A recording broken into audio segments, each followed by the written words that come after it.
സ്വന്തം രാജ്യത്തെ ജനങ്ങൾ കൊടുക്കാൻ ഒരു നേരത്തെ ഭക്ഷണമില്ല, സാമ്പത്തികമായി പാപ്പരായി നിൽക്കുന്ന അവസ്ഥ. എങ്കിലും പാകിസ്ഥാന്റെ സ്വപ്നങ്ങൾക്ക് ഒരു കുറവുമില്ല. ലോകത്തെ ഇസ്ലാമിക രാജ്യങ്ങളെ മുഴുവൻ സംഘടിപ്പിച്ച് ഒരു ഇസ്ലാമിക് ബ്രദർഹുഡ് ഉണ്ടാക്കുക, എന്നിട്ട് അതിന്റെ തലപ്പത്തിരിക്കുക. ഇതാണ് പാകിസ്ഥാന്റെ ഏറ്റവും പുതിയ മോഹം. വെറുമൊരു മോഹമല്ല, പാശ്ചാത്യ രാജ്യങ്ങളുടെ നാറ്റോ സഖ്യത്തിന് സമാനമായി ഒരു ഇസ്ലാമിക് നാറ്റോ സഖ്യം രൂപീകരിക്കാനുള്ള പാകിസ്ഥാന്റെ നീക്കങ്ങൾക്ക് ഇപ്പോൾ ജീവൻ വച്ചിരിക്കുകയാണ്. പശ്ചിമേഷ്യയിൽ പുതിയൊരു പ്രതിരോധ സഖ്യം രൂപപ്പെടുന്നതിന്റെ വ്യക്തമായിട്ടുള്ള സൂചനകളാണ് പുറത്തുവരുന്നത്. പാകിസ്ഥാനും സൗദി അറേബ്യയും തമ്മിലുള്ള പ്രതിരോധ കൂട്ടായ്മയിലേക്ക് ചേരാൻ രണ്ട് പ്രമുഖ രാജ്യങ്ങൾ കൂടി തയ്യാറെടുക്കുന്നു എന്ന റിപ്പോർട്ടുകളാണ് വരുന്നത്. ഒന്ന് ഖത്തർ, രണ്ടാമത്തേത് സാക്ഷാൽ തുർക്കി. ഇതിൽ തുർക്കി നിലവിൽ അമേരിക്കൻ നേതൃത്വത്തിലുള്ള നാറ്റോയിലെ പ്രധാന അംഗമാണ് എന്നത് ശ്രദ്ധേയമായിട്ടുള്ള കാര്യമാണ്. ഈ സഖ്യത്തിലേക്ക് വരാൻ ഖത്തറും തുർക്കിയും താല്പര്യം പ്രകടിപ്പിച്ചതായി പാക് പ്രതിരോധ മന്ത്രി ഖ്വാജ ആസിഫ് തന്നെയാണ് വെളിപ്പെടുത്തിയിരിക്കുന്നത്. നീക്കങ്ങൾ അന്തിമ തീരുമാനത്തിൽ എത്തിയിട്ടില്ലെങ്കിലും ചർച്ചകൾ സജീവമായി പുരോഗമിച്ചുകൊണ്ടിരിക്കുകയാണ്. പെട്ടെന്നൊരു സുപ്രഭാതത്തിൽ ഉണ്ടായതല്ല ഈ ഒരു സഖ്യം എന്ന് പറയുന്നത്. 2025 സൗദി അറേബ്യയും പാകിസ്ഥാനും തമ്മിൽ ഒരു തന്ത്രപ്രധാന പ്രതിരോധ കരാർ ഒപ്പുവെച്ചിരുന്നു. പാശ്ചാത്യ സൈനിക സഖ്യമായ നാറ്റോയുടെ പ്രസിദ്ധമായിട്ടുള്ള 5ാം അനുച്ഛേദത്തിന് തുല്യമാണ് ഈ കരാർ എന്ന് ബ്ലൂംബർഗ് ഉൾപ്പെടെയുള്ള രാജ്യാന്തര മാധ്യമങ്ങൾ റിപ്പോർട്ട് ചെയ്യുന്നു.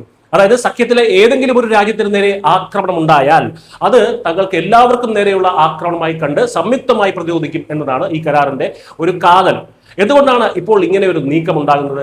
ഇറാനെതിരെ അമേരിക്കയും ഇസ്രയേലും നടത്തിയ യുദ്ധമാണ് ഇതിന്റെ പ്രധാന കാരണം.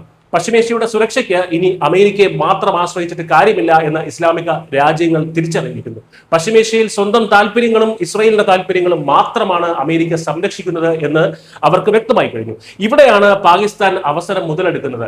സൗദിയുടെയും ഖത്തറിന്റെയും ഭീമമായിട്ടുള്ള എണ്ണ സമ്പത്ത്, തുർക്കിയുടെ അത്യാധുനിക പ്രതിരോധ സാങ്കേതിക വിദ്യ, ഒപ്പം പാകിസ്ഥാന്റെ കയ്യിലുള്ള ആണവായുധം, ഇവയെല്ലാം ചേർന്നാൽ പശ്ചിമേഷ്യയിൽ തകർക്കാൻ കഴിയാത്ത ഒരു ശക്തിയായി മാറാം എന്നാണ് വിലയിരുത്തൽ.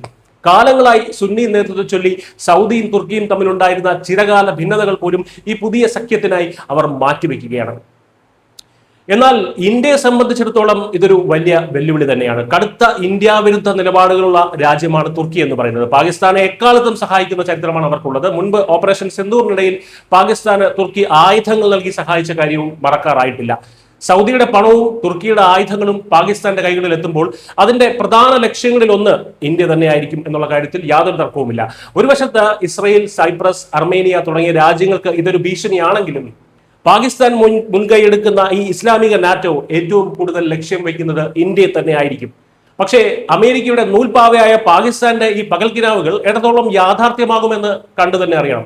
കാരണം ഇത്തരമൊരു സമാന്തര ഇസ്ലാമിക ശക്തി രൂപപ്പെടാൻ, അതും അളവറ്റ ധനവും എണ്ണ സമ്പത്തും അത്യാധുനിക പ്രതിരോധ സാങ്കേതിക വിദ്യയും ആണവായുധവും കൂടിച്ചേരുന്ന ഈ ഒരു ഡെഡ്ലി കോംബോ രൂപപ്പെടാൻ അമേരിക്ക അനുവദിക്കാനുള്ള യാതൊരു സാധ്യതയുമില്ല.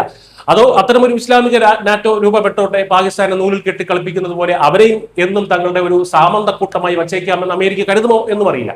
എന്തായാലും അവനവന്റെ തടി അവനവൻ തന്നെ കാക്കണമല്ലോ. അതുകൊണ്ട് അതിർത്തികളിൽ ഇന്ത്യ വരും നാളുകളിൽ കൂടുതൽ ജാഗ്രത പുലർത്തിയേ മതിയാകും. News desk.